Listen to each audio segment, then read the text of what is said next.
El corazón tiene razones que la razón desconoce. La fe y la razón no se excluyen. El nuevo continente. Razones para la fe. Con el pastor, teólogo, apologista y escritor Arturo Rojas y su esposa Daisy Guzmán, consejera y comunicadora social. Razones para la fe.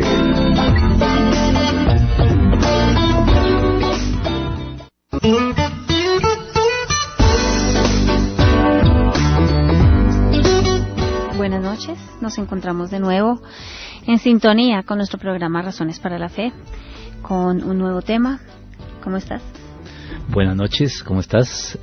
Y buenas noches a todos nuestros oyentes. Aquí de nuevo estamos como siempre con expectativas, con mucho ánimo, con mucho entusiasmo de poder tratar y exponer estos temas que creemos que siempre son de gran utilidad para todos los creyentes y para poder hacer una exposición razonada, convincente y sólida de nuestras creencias, de nuestra fe. Así es.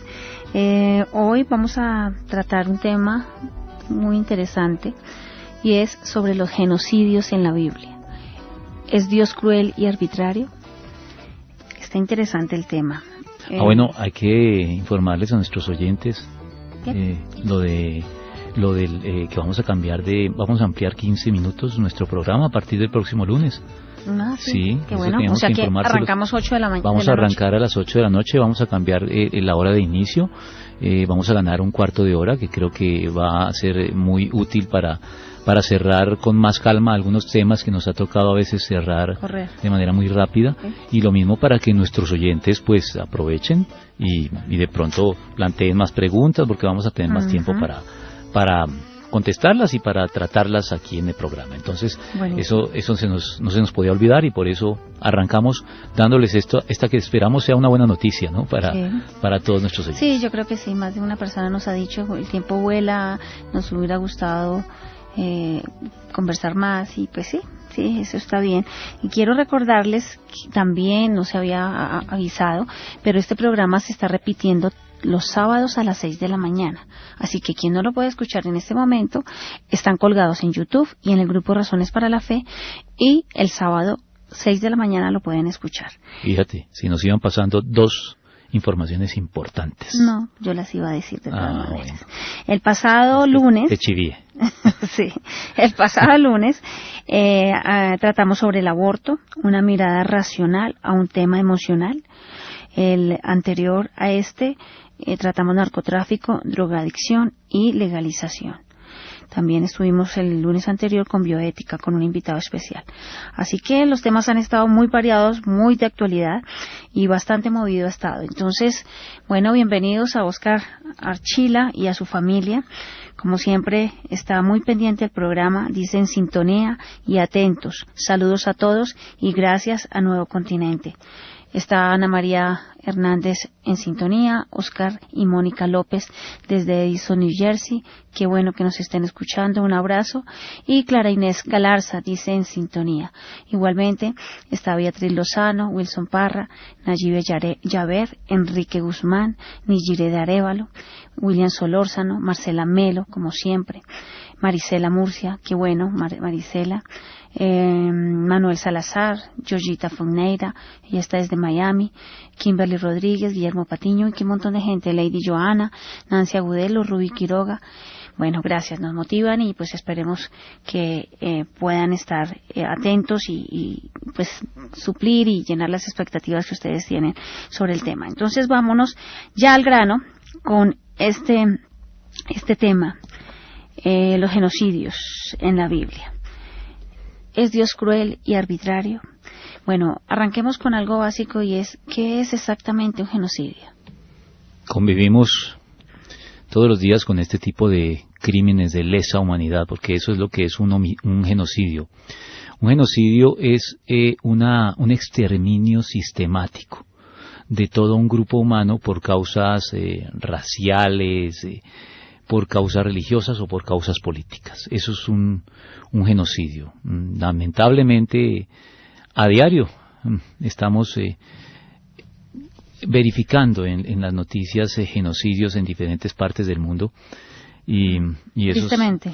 Sí, eso es algo que no hemos podido erradicar. Eso es un genocidio. Sí. Bueno, además que cuando se habla de genocidios, bueno, ¿por qué hablarlos y por qué hablar de ellos en la Biblia? Bueno, los genocidios en la Biblia realmente no es un título que yo acuñé de mi propia cosecha. La verdad es que estoy tomando los argumentos de los ateos, porque esa es una acusación que los ateos dirigen contra la Biblia. Dicen que en la Biblia Dios ordenó genocidios, en particular en el Antiguo Testamento. Hay un grupo de ateos que tal vez algunos de ustedes han oído mencionar.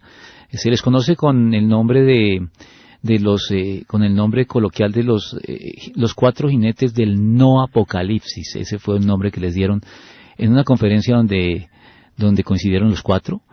Y debido a su compartido ateísmo son unos ateos que algunos califican como exponentes del nuevo ateísmo, que es un ateísmo que es hostil, que es agresivo, que es irreverente hacia todas las cosas religiosas, a diferencia de el ateísmo tradicional, que no ha tenido esta actitud. Bueno, y les decía que estos 4 personajes, entre los cuales está tal vez el más conocido es Richard Dawkins, también está Sam Harris, Daniel Dennett y el ya fallecido Christopher Hitchens. Ellos y Richard Dawkins particularmente ha acusado y ha dicho en sus libros que el Dios de la Biblia es un Dios genocida, un Dios filicida, un Dios fratricida. Uh-huh. Es decir, le ha puesto todos los calificativos los calificativos más degradantes al Dios de la Biblia, Richard Dawkins. Por eso es que les digo que este es el nuevo ateísmo, que es un ateísmo agresivo, beligerante. Y es por eso que utilicé este término, ¿no? Para responder a los ataques de este grupo de ateos y de todos los ateos que suelen traer este argumento en contra de la Biblia. Entonces, sí, estoy dándole respuesta o estoy acogiendo los argumentos de los enemigos del cristianismo. En la Biblia, en efecto, hay instrucciones por las cuales Dios ordena la matanza de ciertos grupos humanos particulares. Especialmente, tal vez se refiere Richard Dawkins a la orden de exterminar a los pueblos que habitaban Canaán, cuando Dios pues dirige al pueblo de Israel a través del desierto, todo el éxodo, y están a punto de entrar a la conquista de la tierra prometida. La conquista de la tierra prometida se lleva a cabo mediante las armas. Sí. El pueblo de Israel combate a los diversos pueblos paganos que se encuentran allí, y es en ese momento donde Dios ordena el exterminio total de estos pueblos. Creo que es a eso principalmente a lo que se refieren estos personajes. Entonces, desde ese punto de vista, diríamos que sí, que hay cierto fundamento para hablar de genocidios en la Biblia, pero eso no creemos que tienda a un manto de duda o una sombra de duda sobre el carácter del Dios de la Biblia. Uh-huh. Bueno, hablando del carácter del Dios de la Biblia, fíjate que hablando con Juan Valdés, que fue uno de los conferencistas de nuestro pasado Congreso Nacional de Apologética, sí. Él estuvo aquí en una entrevista conmigo, y además una de sus conferencias la pasamos aquí completa del Congreso, que era 5 razones por las cuales no soy ateo. Juan Valdés decía algo interesante, decía que este nuevo ateísmo realmente no tienen problemas con Dios porque no tienen argumentos racionales para negar la existencia de Dios. El problema que ellos tienen es con el carácter de Dios, no les gusta el carácter de Dios, porque no pueden negar la existencia de Dios. Entonces, como no la pueden negar con argumentos racionales, entonces ellos se ensañan y tergiversan y distorsionan el carácter de Dios para generar rechazo y antagonismo por parte de las personas hacia el Dios de la Biblia. Y una de las maneras en que lo hacen es justamente con esta acusación de genocidios. Mira, además, es que esto me trae muchos temas a la cabeza. Eso de que Dios es cruel y arbitrario, eso también hay que mirarlo con lupa, porque resulta que desde hace ya 2 siglos ya los librepensadores han acusado a la Biblia de esto. Recuerdo que Thomas Paine decía que en vista de las historias obscenas, estoy citándolo literalmente, textualmente, que en vista de las historias obscenas, las orgías voluptuosas, las ejecuciones crueles, la venganza implacable que llenan más de la mitad de la Biblia debería ser considerada una historia de maldad que ha servido para corromper y embrutecer al género humano. Eso lo dijo Thomas Paine. No se refería de manera específica al tema de hoy. Sí. Era más amplio, más general. Pero eso, ¿por qué citó a Thomas Paine? Porque en un libro del teólogo R.C. Sproul, él cuenta que en una de sus conferencias, él da muchas conferencias alrededor del mundo en universidades, ante auditorios calificados. Y en una de esas conferencias, alguien de los asistentes levantó la mano, después de que él había hecho toda su exposición, y dijo: a mí me parece que la Biblia es obscena, dijo él, y primitiva. Y el auditorio quedó, pues, congelado, porque pues esta intervención dirigida contra el conferencista principal, pues, puso tensión en el ambiente. Y entonces todos estaban esperando la respuesta que iba a dar R.C. Sproul. Y la respuesta que él dio es: Señor, usted tiene toda la razón. La Biblia es exactamente eso, obscena y primitiva. Pecado del hombre. Exactamente, pero pasó a decir, pero no por causa del Dios que se revela en ella, sino por causa del ser humano, porque es que la Biblia recoge la historia del género humano, y de un pueblo en particular que no es una pera en dulce, ni mucho menos, porque no vamos a decir que los israelitas, sobre todo en el Antiguo Testamento, antes de que fueran moldeados y formados por Dios, eran muy diferentes a los pueblos cananeos y paganos que lo rodeaban. Entonces, él respondió y dijo: es exactamente eso, pero por causa del hombre. Sí. No por causa de Dios. Ahí quedaron registradas las historias más escabrosas y más censurables y más aborrecibles de la raza humana, quedaron registradas allí. Bastantes, muchísimas. Claro, hay que ver el libro de los jueces. En el libro de los jueces hay unos actos que hoy nos escandalizarían a nosotros. Sí. Entonces, eso creo que también hay que mencionarlo. En términos generales ha sido un argumento para atacar la Biblia, y no solamente concentrado en los genocidios, pero se pueden comenzar a responder de ese modo. Y cuando uno comparte el Evangelio, muchos comentarios de las personas que pues obviamente están de escuchas es: pero si Dios es un Dios de amor, ¿por qué permite tanto dolor, tanta muerte? Porque en la Biblia hay tanta muerte. Y sí, fíjate, es muy claro lo que tú dices, pero sí, mucha gente opina al respecto, es un denominador común. Entonces, en definitiva, el Dios del Antiguo Testamento es arbitrario, es cruel y es vengativo. Eso es lo que piensan muchos. No solamente estos personajes que te acabo de mencionar, que de ellos pues sería de esperarlo, ¿no? Son ateos, quieren a toda costa negar la existencia de Dios y, por supuesto, al Dios de la Biblia en particular. Pero ¿sabes qué te voy a decir? Mira, tú me has hecho una pregunta de esta manera: ¿es el Dios del Antiguo Testamento? En esa pregunta, tal y como me la formulas, hay implícita la idea de que el Dios del Antiguo Testamento es diferente al Dios del Nuevo. Es el Dios del Antiguo Testamento. Sí. Esa es la creencia de algunos cristianos inclusive, ¿sabes? No solamente de los ateos, los que atacan al cristianismo, sino que hay cristianos que sin saberlo están siguiendo una vieja herejía que se llamaba el marcionismo. Marción fue un obispo cristiano. Un obispo cristiano que fue el primero en establecer un canon de la Biblia, fue Marción. Y creo que eso ya lo hemos hablado en otras oportunidades, pero hoy viene de nuevo al caso. Marción, ¿cuál fue el canon? ¿Cuál fue la Biblia de Marción, la que él estableció como inspirada? De un solo tijeretazo cortó todo el Antiguo Testamento. Porque Marción no le gustaba el Dios del Antiguo Testamento. Le parecía un Dios inferior, le parecía un Dios cruel, un Dios arbitrario, y él decía ser cristiano. Entonces, de un solo acto de edición, quitó todo el Antiguo Testamento. Además era antisemita, ¿no? Es decir, él no quería al pueblo judío. Y en el Nuevo Testamento no se quedó con todo el Nuevo Testamento, sino que con ese criterio, él, de los 4 evangelios, pues los 3 escritos por judíos también los eliminó. Solamente dejó Lucas, que es escrito por un gentil. De las epístolas, solamente deja Lucas y Hechos, ¿no? Porque lo escribió también Lucas. De las epístolas solamente dejó las de Pablo. Aunque Pablo era judío, Marción, digamos que era tolerante con él porque es el apóstol de los gentiles.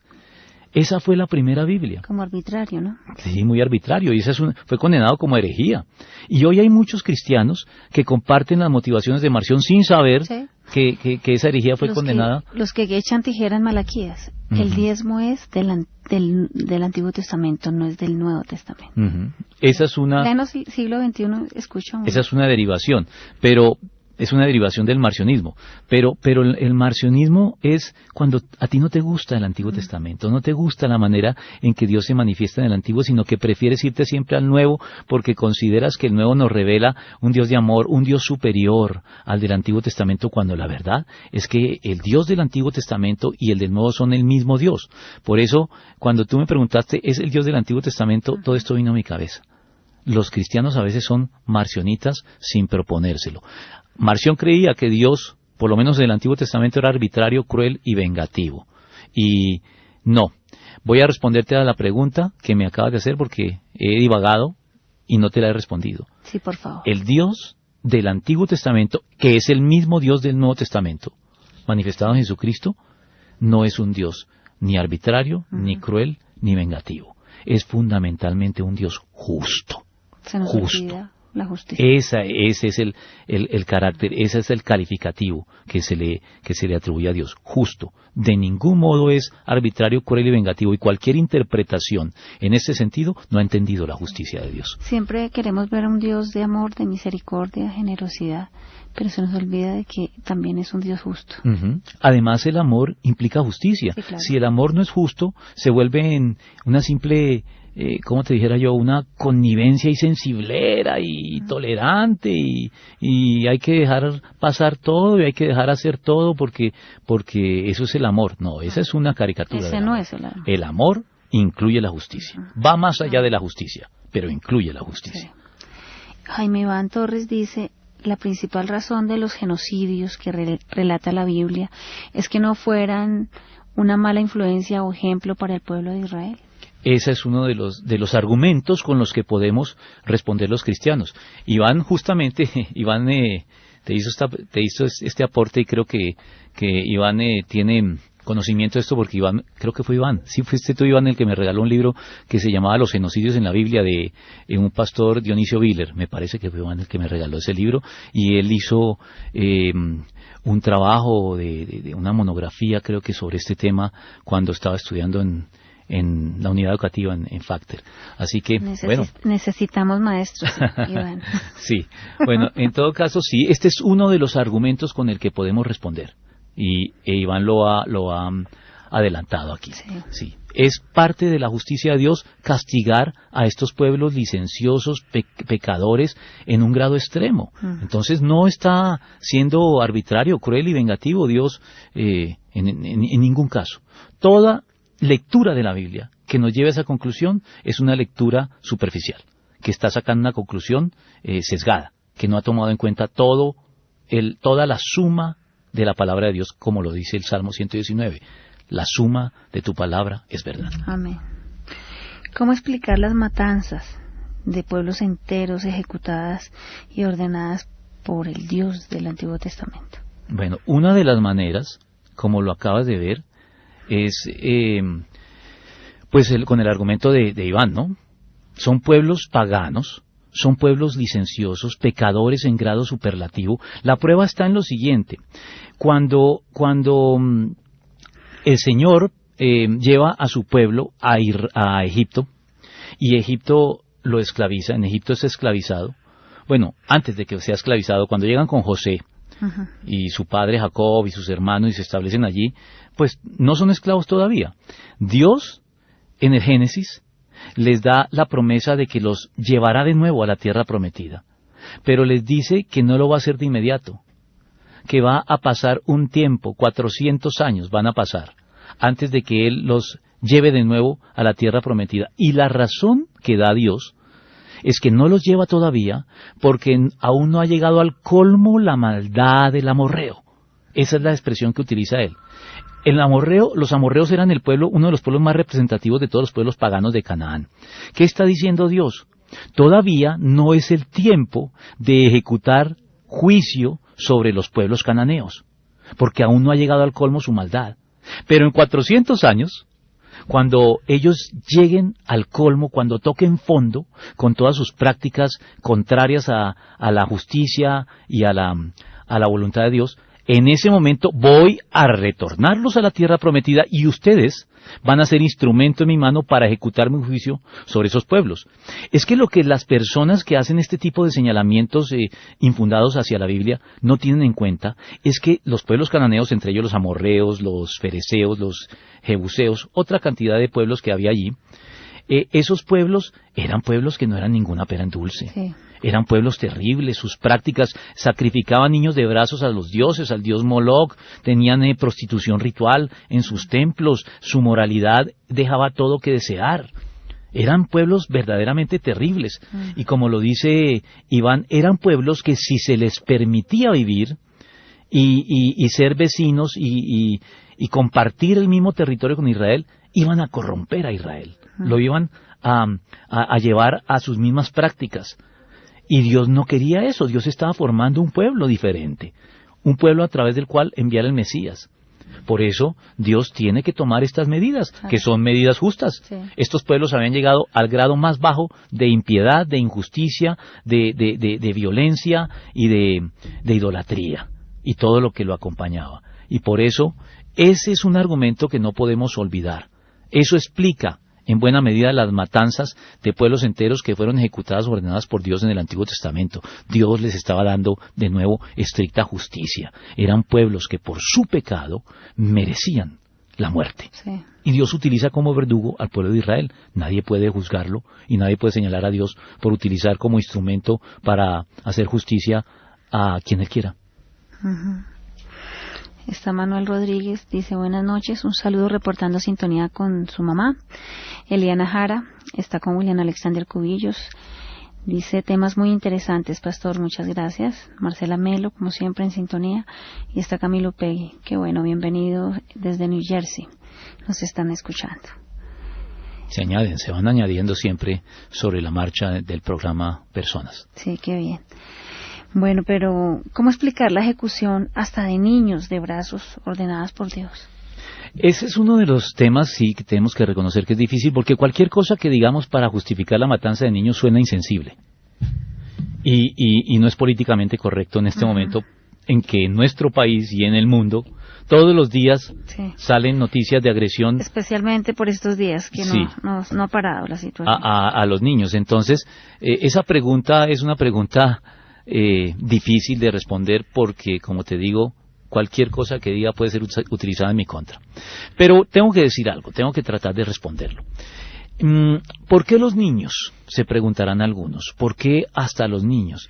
Mira, los niños, tenemos una imagen un poquito romántica de los niños, que los niños son inocentes. Y de hecho, en la Biblia, los niños son inocentes, pero no porque no cometan pecados, o porque no tengan la inclinación natural hacia el pecado desde que nacen.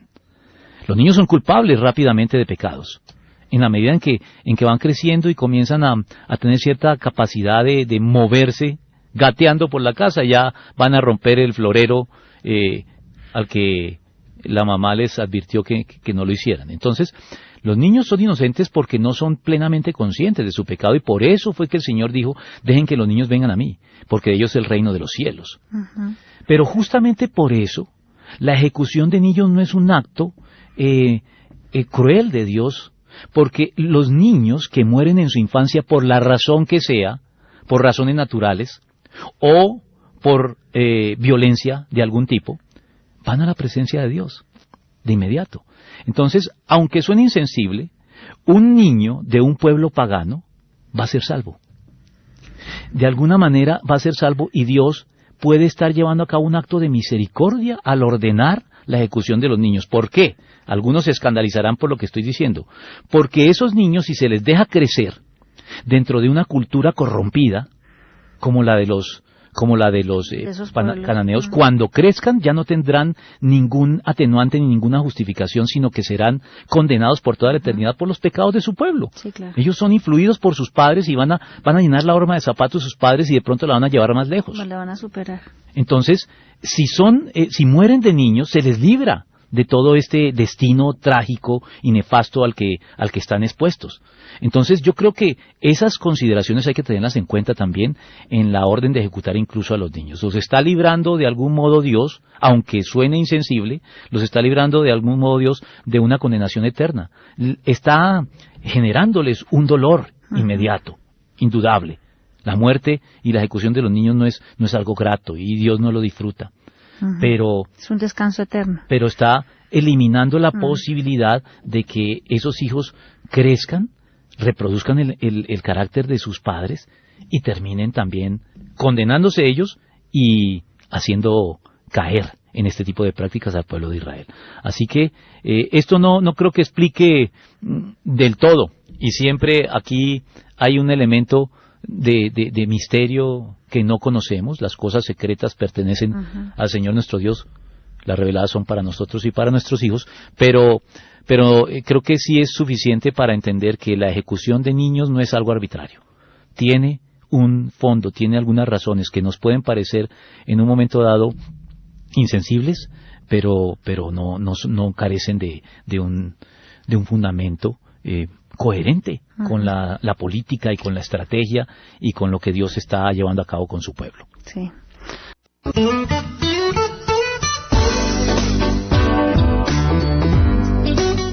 Continuamos con el programa Razones para la Fe y nuestro tema de hoy, los genocidios en la Biblia. ¿Es Dios cruel y arbitrario? Recuerden que a partir del próximo lunes comenzamos 8 de la noche, tenemos 15 minutos más de programa. Y también los que no alcancen a escuchar el día de hoy el programa lo están repitiendo en la emisora los sábados a las 6 de la mañana. Entonces, bueno, estábamos hablando de cómo explicar la ejecución que hasta de niños de brazos han sido ordenadas por Dios, y pienso que quedó claro. Quisiera preguntarte, ¿qué decir de las ejecuciones dentro del pueblo de Dios, como la de los hijos de Aarón, Nadab y Abiú, o la de Usa y el coatita? Bueno, estas son ejecuciones sí ya que no conciernen a los pueblos paganos, que es de los que hemos venido hablando y con los que dieron título a nuestro tema, ¿no? Esos son los genocidios, están relacionados con esos grupos humanos numerosos de Canaán. Pero sí, de aquí se puede saltar a las ejecuciones dentro del pueblo de Dios. ¿Qué significan entonces? ¿Cómo explicar sobre todo estas dos que me acabas de mencionar? Primero, los hijos de Aarón, Nadab y Abiú, que fueron ejecutados por una aparente travesura. Aarón tenía la responsabilidad, el deber de ofrecer los sacrificios en el templo y quemar incienso. Esa era una labor exclusiva del sumo sacerdote, que era en ese momento Aarón. Esa función la iban a heredar los hijos. Dios estableció que el sacerdocio se heredaba y las responsabilidades y deberes del sacerdocio deberían pasar a los hijos del sacerdote que iba falleciendo. Y a Nadab y Abiú ofrecieron, dice la Biblia, un fuego extraño que Dios no les pidió. No parece algo tan grave, ¿no? Ellos sencillamente estaban tal vez practicando un poco para cuando tuvieran que llevar a cabo también ellos esta función, ¿no? Sí. Entonces, a muchos se les antoja esto como excesivo, ejecutarlos en el acto de manera sumaria, por un acto evidentemente de desobediencia, pero que parece una travesura infantil que no amerita una respuesta de este tipo. Sí, es posible. En una primera mirada superficial parecería que es de este mismo modo. Y el de Usa es todavía más impactante, más misterioso y más incomprensible. ¿Por qué? Usa es un coatita, como tú bien lo dijiste. Es decir, es un descendiente de Coat, que es una de las familias principales de la tribu de Leví, que era la encargada de cuidar y de ayudarles y de asistir a los sacerdotes en todas sus funciones. Ellos eran los ayudantes de los sacerdotes. ¿Qué fue lo que hizo Usa para que lo ejecutara Dios? Resulta que David estaba trasladando el arca del pacto de un lugar donde se encontraba abandonada a Jerusalén, para darle el trato que el arca merecía, para colocarla en un lugar digno. La estaban transportando en carretas, tiradas por bueyes.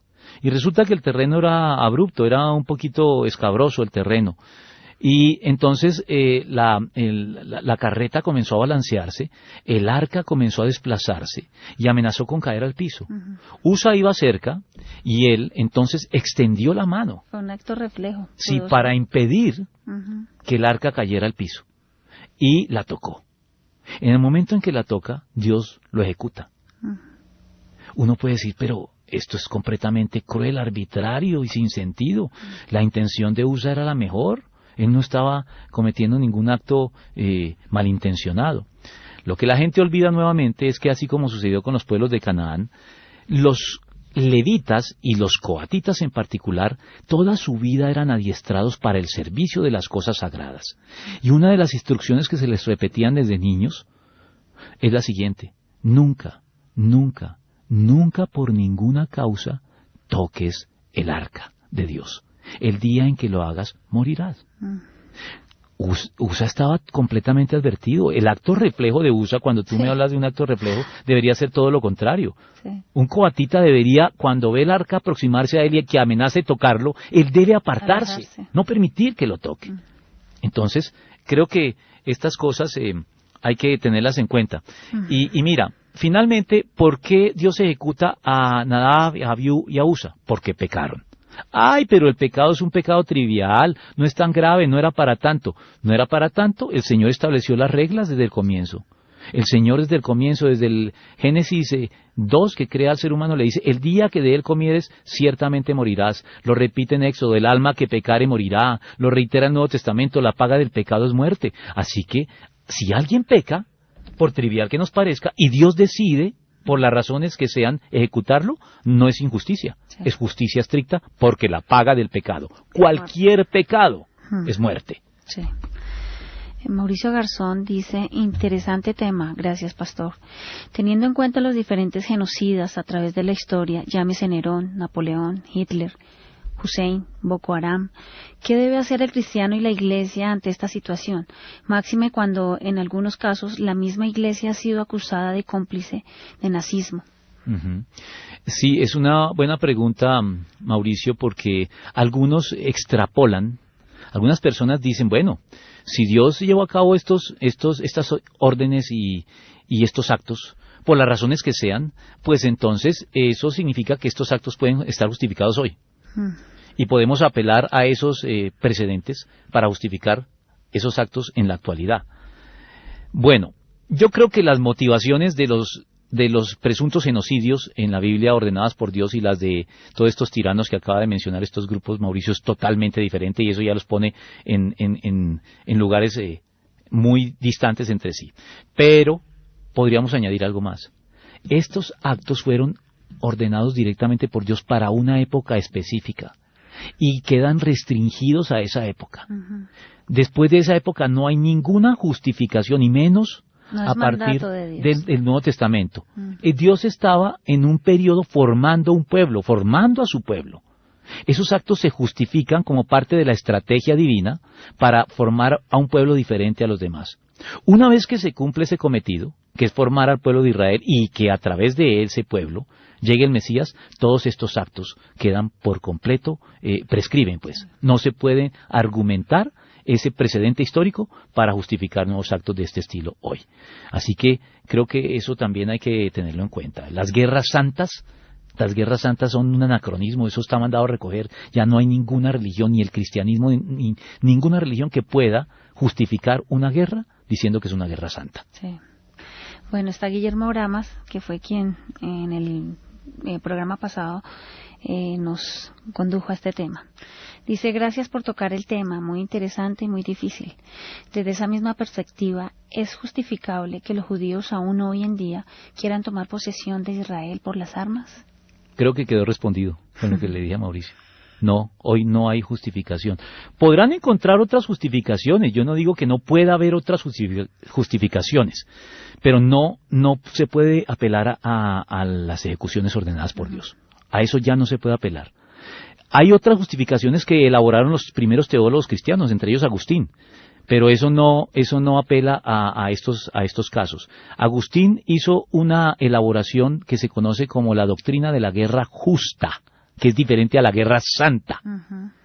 Y la guerra justa es otro tema que la Iglesia elaboró, Santo Tomás de Aquino la retomó también en la Edad Media, y puede ser un tema que más adelante abordemos, aunque creo que el tema de la guerra ya lo tratamos, sí. y eso debió quedar relacionado, sí, en el archivo está el tema de la guerra y la paz, ahí tratábamos los puntos que Agustín y estos teólogos establecieron para la guerra justa, pero para la guerra justa, no para guerras santas y nuevas iniciativas de exterminio, eso como lo dije a Mauricio, se lo digo ahora a Guillermo, eso ya no tiene ninguna justificación y es un anacronismo completo. Jaime Torres dice, el mayor acto de violencia no se ve en el Antiguo Testamento, sino en el Nuevo Testamento, con la muerte de Jesús. Bueno, ¿quién me dice eso? ¿Jaime Iván. Torres? Bueno, es que Iván está muy documentado, él se nos está adelantando, claro que sí.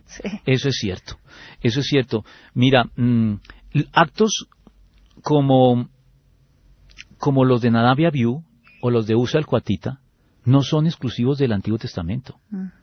Hay actos en el Nuevo Testamento para los que creen que Dios es diferente. En el Nuevo Testamento Dios ejecuta a Ananías y Zafira de manera sumaria. ¿Por qué pecado?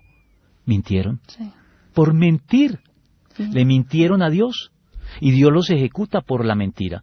A Herodes, el rey Herodes, lo ejecuta de una manera terrible, porque Herodes salió y dio un discurso al pueblo, y el pueblo lo comenzó a exaltar y a hacer arengas como si fuera Dios, y él, dice la Biblia, que no le dio la gloria a Dios, sino que recibió todo este tributo del pueblo como si él fuera Dios. Y dice que Dios en ese acto lo ejecutó y murió comido por gusanos. Parece que hubo cierta úlceras ocasionadas por gusanos a la vista de todos los que estaban allí. Esos son actos que se encuentran en el Nuevo Testamento, lo cual nos indica que el Dios del Antiguo y el Dios del Nuevo Testamento es el mismo, sí. Y que Dios es justo en el Antiguo o en el Nuevo Testamento, y que no nos debemos acostumbrar a la pauta de misericordia con la que Dios nos trata. Sí.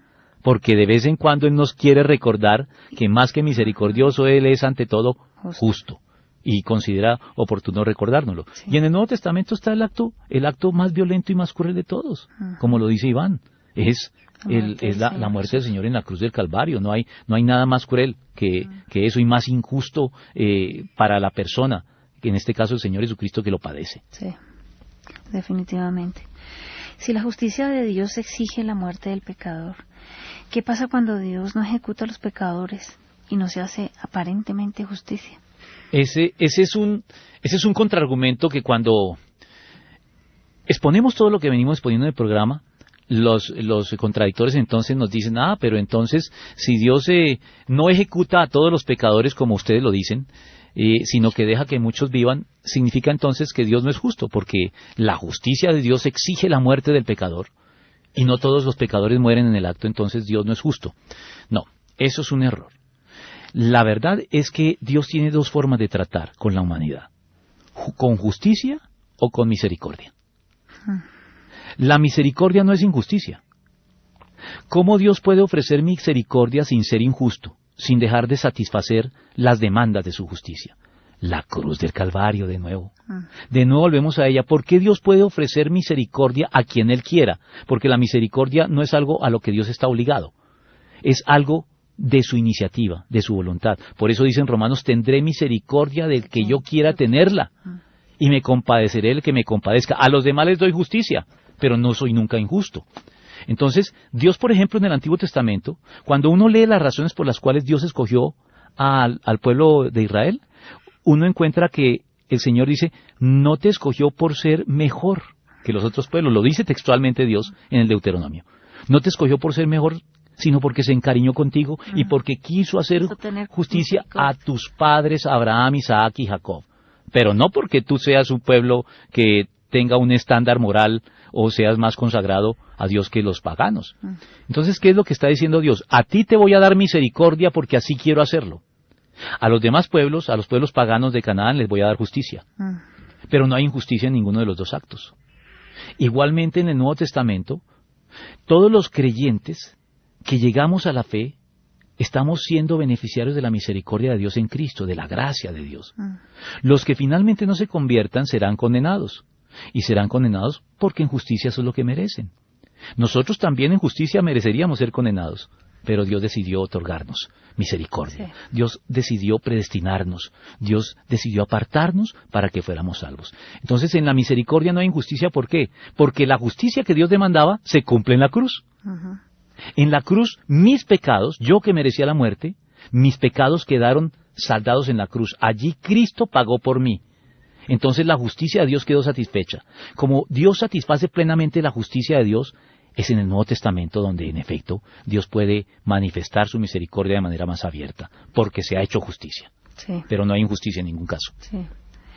Se podría decir que en el Nuevo Testamento Dios es más indulgente en su trato con el pecador que en el Antiguo.